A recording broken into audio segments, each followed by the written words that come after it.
When you think about the draft, you've covered the draft for many years for ESPN, and you were actually a player who was drafted. What comes to mind? Just general thoughts when you think about the past, 25 years or so, and being involved in one sense or another in the NFL draft.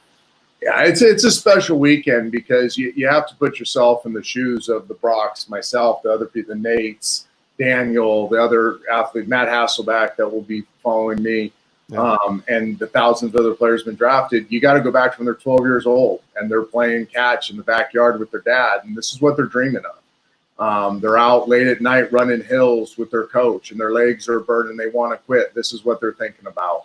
They're lifting weights, and their hands are sore, and they can't get that last rep up, and they're pushing, and this is what they're talking about. Every hard moment you go through on your journey to become a professional athlete kind of comes to fruition in one weekend, and that's draft weekend for a football player. And the more I experienced, the more players I talked to about it, it was like, oh my gosh, I did it.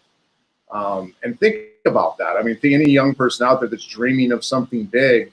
Not everybody gets to reach their dreams, and on draft night, you reach yours. You get to experience, oh my gosh, it happened. All that work was worth it. That journey was hard. That journey was brutal. I never thought I'd make it. I pushed through, and this is what I get on the other end. So I think for that, in that sense, it's one of the most special weekends of the year, and I love seeing the joy on the kids' faces. My favorite moment when I'd work in New York would be to turn around from the set when we went full screen to the podium as Roger was giving the jersey, or a player was coming up on stage, and to turn back and see the families and the kids recognizing their dreams have come true, and go up there to New York and say, oh my gosh, I'm here. And just the joy that brought them was such a special moment. It brought me back to 1994 when we were there in New York, and I couldn't believe that it happened. And that was the beginning of a 14-year, rather rocky but